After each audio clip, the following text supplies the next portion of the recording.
Ngayon, yung napipintong rally ng Iglesia ni Cristo at iba pang mga grupo na gusto ng kapayapaan, yung magsali sa January 13 na rally. Ito ang Istorya Pinas.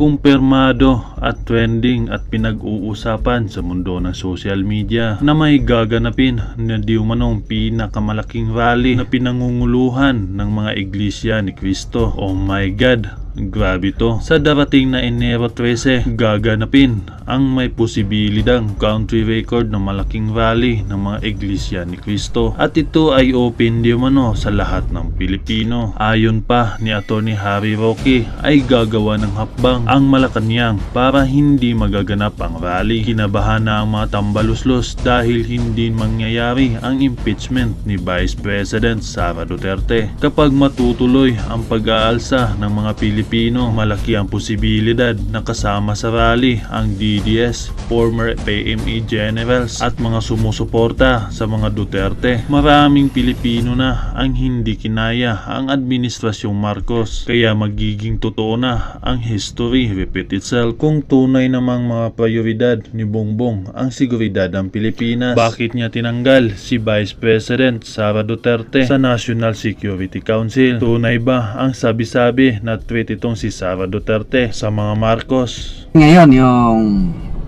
napipintong rally ng Iglesia ni Cristo at iba pang mga grupo na gusto ng kapayapaan, yung magsali sa January 13 na rally. According to Atty. Roque, natataranta na ang powers that be. Baka daw magsagawa sila ng hakbangin para hindi matuloy ang rally. So, ano kaya ang gagawin nila para hindi matuloy ang rally? Ang Iglesia ni Cristo na rally is para suportahan ang panawagan ng presidente na huwag ituloy ang impeachment. So, napaka-wise, napakaganda yung pronouncement ng Iglesia ni Cristo na magrarally sila, peace rally, para hindi magkawatak-watak ang ating bansa. So, mahirap pigilan yan. Okay, so pakinggan natin itong vlog ni Pinoy Views and Opinion na ang topic niya ay si Atty. Harry Roque, then dagdagan ko na lang ng aking reaksyon. Natin. Ano ang gagawin natin? O yan talaga ang senaryo ngayon sa Palasyo Malacanang mga kababayan na pinangungulahan nito si Ngagba at ni Tamba. Pati na rin si Lisa Araneta Marcos. Parang tanga daw ang mga budol mga kababayan dahil hindi na daw nila mapipigilan itong big time rally na mangyayari ngayong Enero at 13. At gagawin daw nila lahat ang kanilang makakaya mga kababayan na harangin ang rally ito dahil kapag matuloy ang big time rally ito mga kababayan, goodbye! Oh, goodbye ang kanilang pangarap na maipa-impeach si VP Inday. At goodbye na rin ang pangarap ni Tamba na maging vice presidente. Panoorin po natin itong diskusyon ni Roque mga kababayan ha. Sa 13 of January, magkakaroon ng napakalaking pagtitipon, hindi lang ng iglesia, kundi lahat ng mga puwersa na nagkakaisa para magkaroon ng katarungan, no? At magtutol na doon sa impeachment ni Inday Sara Duterte. No? Ang rally po mga kababayan ay gagawin sa Diwasang Bonifacio at saka sa Luneta. Kung pwede lang mag-teleport mga kababayan, sana makapunta din tayo. Pero yung iba mga kababayan talagang nasa malalayong lugar, support na lang tayo via online no, sa social media. So sa tingin ko, ang pinakamadali na magkaroon ng papel muli ang ating militar ay kapag gagawa ng paraan ng administrasyon na hindi matuloy or guluhin yung mga rally na yan. Paano nila guguluhin tarasan ng Iglesia ni Cristo mga kababayan alinsunod doon sa panawagan ni BBM na huwag ipa-impeach si VP Sara Duterte? Oh, mga otoridad, militar, sumunod lang ang Iglesia sa panawagan ni Ngagba. Ngayon yung sasabihin na bawal ang peaceful rally. Ipanawagan nga yan ng iyong presidente. So, ingat po kayo. Ang prediction ko po ay makagagawa sila ng mga hakbang para huwag matuloy yung rally na yan. Kasi alam naman natin sa mulat-mula, kasama sa kanilang script, dapat matanggal ang Inday Sara bilang Vice President. Kung ang taong bayan sa dalawang venues, sa Liwasan at sa Luneta, sa Metro Manila, at malupang venues all over the Philippines, ay magpapahiwatig na tutuloy sila sa impeachment, hindi nila magagawa yun. Pero Believe tayo sa Japan, mga kababayan. No? Talagang naglaan ang ating mga kababayan sa Japan ng kanilang oras, mga kababayan, na pumunta sa lansangan at ipagtanggol si VP Sara Duterte. Napakalaking balakid sa kanila na hindi matanggal si Vice President bilang Vice President dahil lang gusto nung tambaluslos na magpresidente. So sa tingin ko, talagang gagawin niya ng lahat para matuloy yan. Kaya, kung ako si tambaluslos at natatakot ako na mawawala yung pagkakataon ko maging presidente matapos kong busugin ang mga congressman, Ang laki na lang investment ni Tamba, pero hindi niya pera yan. Kapal ng mukha. Investment. Pera din ng taong bayan yan, mga kababayan. Kaya wala po kayong utang na loob. Yung mga nabigyan ng ayuda, nabigyan ng biyaya ni Tamba, hindi yan pera ng tambaluslos. talagang gagawa ko ng paraan para mapigil yan. At nandyan yung posibilidad na habang nagpupulong ngayon ang National Security Council, no, na tinanggal ang Vice Presidente at ang Ano dating ba yung plano nila? bilang miyembro, dati po kasi yan sa National Security Council, kasama ang Vice President. O, tinanggal na nila, pati ang mga dating Pangulo, mga kababayan. So kung ano man ang plano, hindi malalaman ni Sara Duterte, pero subalit tatakwan. Marami pong mga agent dyan, ang mga Duterte, mga kababayan, hindi pwedeng masikreto iyan. Kasama ang mga dating presidente, pati po ng panahon ni Duterte, ni President Duterte, no, si Leni Robredo umupo bilang miyembro ng National Security Council kasi National Security Council ang Hinayaan lang ni Digong, nauupo yung ahas na si Robredo, mga kababayan. politika dyan, no? Pero ngayon, tinanggal nila. Obviously, ang kadahilanan, ayaw nilang Politika. makapuron si VP Sara at ang kanyang aliado na si GMA na isang dating presidente. Now, bakit nila hindi pa uupuin doon? Kung ang kanilang interest talaga ay yung seguridad ng bansa. Well, ang aking naiisip, hindi seguridad ng bansa ang pinag-uusapan doon. Seguridad ng Marcos regime. Seguridad ng perpetuation of power. Si Sara lang mismo nagsabi, mga kababayan, na ang purpose nila dyan is perpetuation in power. Kapal, kung magaling lang sana, mga kababayan, talaga excelente magtrabaho at maganda ang takbo na ng ating bansa. Why not, Kukunat?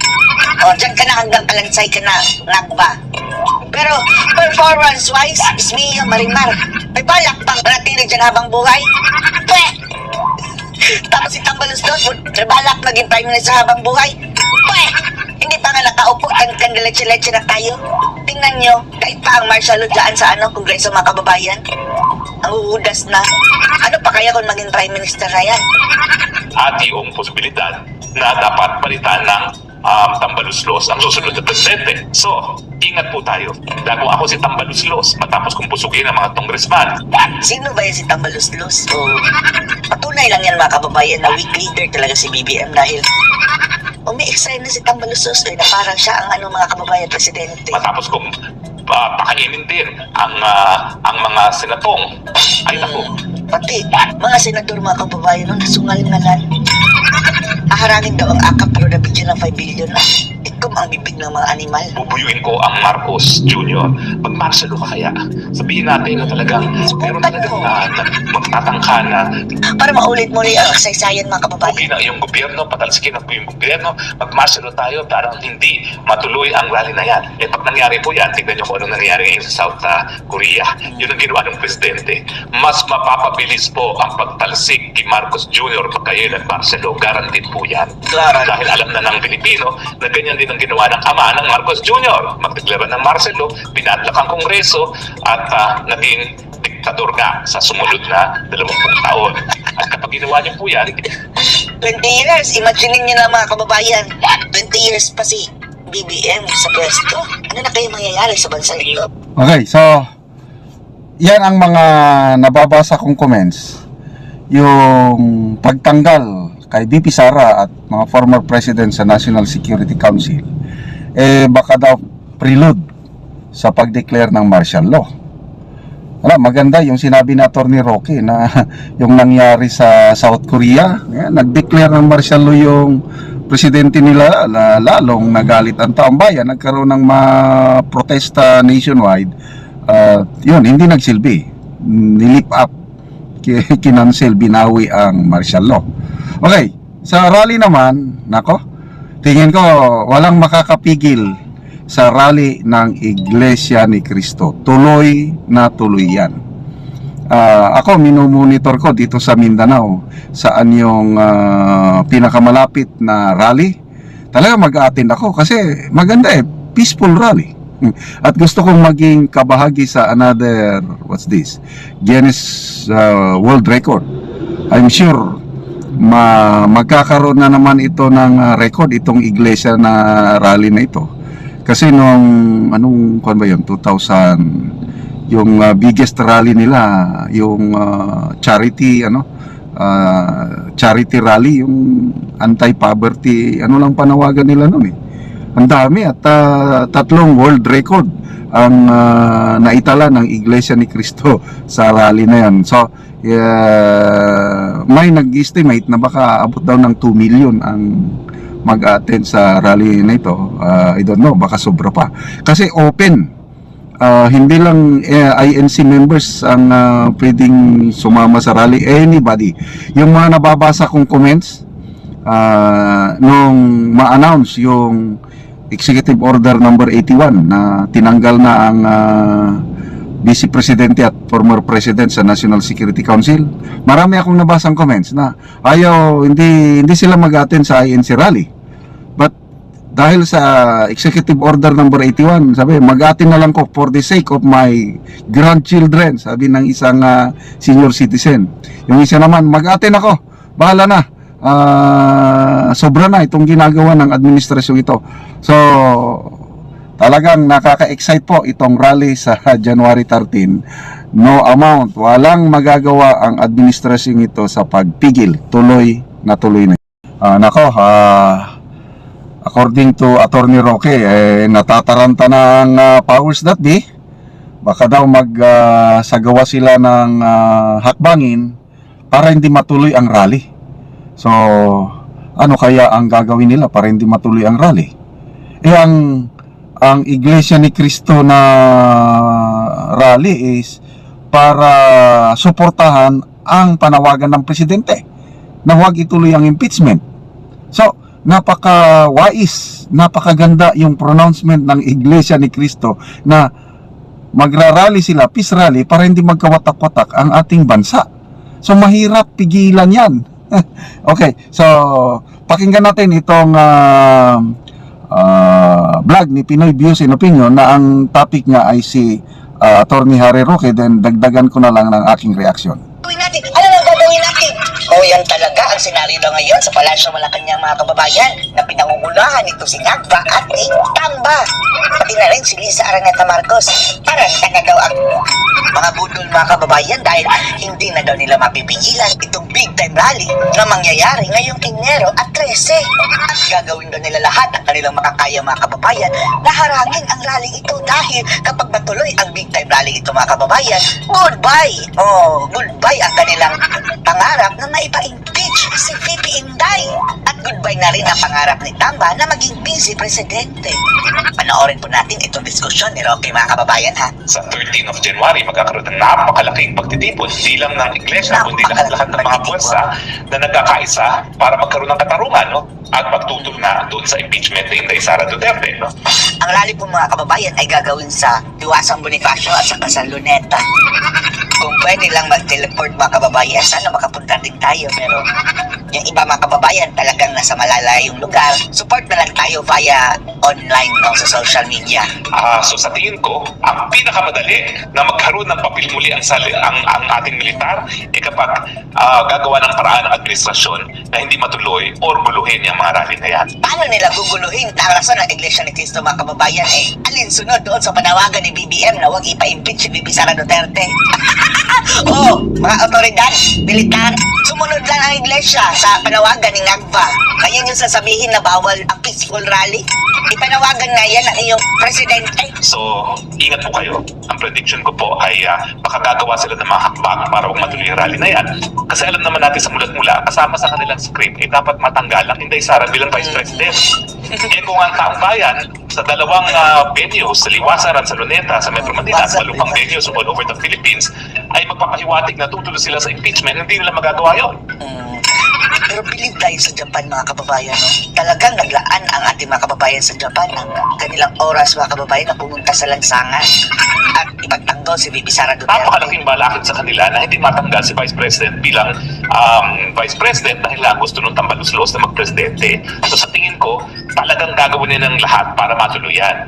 Kaya, kung ako si Tambaluslos at natatakot ako na mawawala yung pagkakataon ko maging presidente patapos kong busugin ang mga congressman, Ang laki na lang investment ni Tamba, pero hindi niya pera yan. Kapal ng mukha. Investment. Pera din ng taong bayan yan, mga kababayan. Kaya wala po kayong utang na loob. Yung mga nabigyan ng ayuda, nabigyan ng biyaya ni Tamba, hindi yan pera ng Tambaluslos. talagang gagawa ko ng paraan para mapigil yan. At nandyan yung posibilidad na habang nagpupulong ngayon ang National Security Council, no, na tinanggal ang Vice Presidente at ang Ano dating ba yung plano nila? bilang miyembro, dati po kasi yan sa National Security Council, kasama ang Vice President. O, tinanggal na nila, pati ang mga dating Pangulo, mga kababayan. So kung ano man ang plano, hindi malalaman ni Sara Duterte. Pero, subalit tatakwan. Marami pong mga agent dyan, ang mga Duterte, mga kababayan. Hindi pwedeng masikreto iyan. Kasama ang mga dating presidente, pati po ng panahon ni Duterte, ni President Duterte, no? Si Leni Robredo umupo bilang miyembro ng National Security Council kasi National Security Council ang Hinayaan lang ni Digong, naumo po yung ahas na si Robredo, mga kababayan. politika dyan, no? Pero ngayon, tinanggal nila. Obviously, ang kadahilanan, ayaw nilang Politika. makapuron si VP Sara at ang kanyang aliado na si GMA na isang dating presidente. Now, bakit nila hindi pa uupuin doon? Kung ang kanilang interest talaga ay yung seguridad ng bansa. Well, ang aking naiisip, hindi seguridad ng bansa ang pinag-uusapan doon. Seguridad ng Marcos regime. Seguridad ng perpetuation of power. Si Sara lang mismo nagsabi, mga kababayan, na ang purpose nila dyan is perpetuation in power. Kapal, kung magaling lang sana, mga kababayan, talaga excelente magtrabaho at maganda ang takbo na ng ating bansa. Why not, Kukunat? O, dyan ka na hanggang kalansay ka na, Nagba. Pero, performance-wise, Ismio Marimar, may balak pang manatili dyan habang buhay? Pwe! Tapos si Tambaluslos, may balak maging prime minister habang buhay? Pwe! Hindi pa nga nakaupo, kandiletse-letse na tayo. Tingnan nyo, kahit pa ang martial law dyan sa Kongreso, mga kababayan, ang uudas na. Ano pa kaya kung maging prime minister na yan? At yung posibilidad na dapat palitan ng Tambaluslos ang susunod na presidente. So, ingat po tayo. Dahil kung ako si Tambaluslos, matapos kong pusugin ang mga congressman, Sino ba yan si Tambaluslos? O, patunay lang yan, mga kababayan, na weak leader talaga si BBM dahil umi-excite na si Tambaluslos na parang siya ang mga kababayan presidente. matapos kong pakainin din ang mga senatong, ay naku, Pati, mga senador, mga kababayan, nasungal-ngalan. Aharangin daw ang akap pero nabigyan ng 5 billion na. Ikom ang bibig ng mga animal. bubuyuin ko ang Marcos Jr. Mag-martial law ka kaya. Sabihin natin na talagang meron talagang magtatangka na Para maulit muli ang kasaysayan, mga kababayan. okay na yung gobyerno, patalsikin ang yung gobyerno, mag-martial law tayo para hindi matuloy ang rally na yan. Pag nangyari po yan, tignan nyo kung anong nangyari ngayon sa South Korea. Yun ang ginawa ng presidente. Mas mapapabilis po ang pagtalsik kay Marcos Jr. pag kayo nag-martial law. Guaranteed po yan. Claro. Dahil alam na ng Pilipino na ganyan din ang ginawa ng ama ng Marcos Jr. Magdeklara ng martial law, pinadlak ang Kongreso at naging diktador nga sa sumunod na 20 taon. At kapag ginawa niyo po yan, 20 years, imagine niyo na, mga kababayan. 20 years pa si BBM sa pwesto. Ano na kayo mangyayari sa bansa ito? Okay, so yan ang mga nababasa kong comments. Yung pagtanggal kay VP Sara at mga former president sa National Security Council, baka daw prelude sa pag-declare ng martial law. Maganda yung sinabi ni Attorney Roque na yung nangyari sa South Korea, nag-declare ng martial law yung presidente nila, lalong nagalit ang taong bayan, nagkaroon ng protesta nationwide. Yun, hindi nagsilbi, nilip up, kinancel, binawi ang martial law. Okay, sa rally naman, tingin ko walang makakapigil sa rally ng Iglesia ni Cristo. Tuloy na tuloy yan. Ako, minumonitor ko dito sa Mindanao, saan yung pinakamalapit na rally. Talaga mag-attend ako kasi maganda peaceful rally. At gusto kong maging kabahagi sa another, what's this? Guinness World Record. I'm sure magkakaroon na naman ito ng record, itong iglesia na rally na ito. Kasi nung, kung ba yun, 2000, yung biggest rally nila, yung charity rally, yung anti-poverty, ano lang panawagan nila noon eh. Ang dami at 3 world record ang naitala ng Iglesia ni Cristo sa rally na yan. So, may nag-estimate na baka abot daw ng 2 million ang mag-attend sa rally na ito. I don't know, baka sobra pa. Kasi open. Hindi lang INC members ang pwedeng sumama sa rally. Anybody. Yung mga nababasa kong comments, nung ma-announce yung Executive Order number 81 na tinanggal na ang Vice Presidente at former President sa National Security Council, marami akong nabasang comments na hindi sila mag-attend sa INC rally. But dahil sa Executive Order number 81, sabi, mag-attend na lang ko for the sake of my grandchildren, sabi ng isang senior citizen. Yung isa naman, mag-attend ako, bahala na. Sobra na itong ginagawa ng administrasyon ito. So, talagang nakaka-excite po itong rally sa January 13. No amount, walang magagawa ang administrasyon ito sa pagpigil. Tuloy na tuloy na.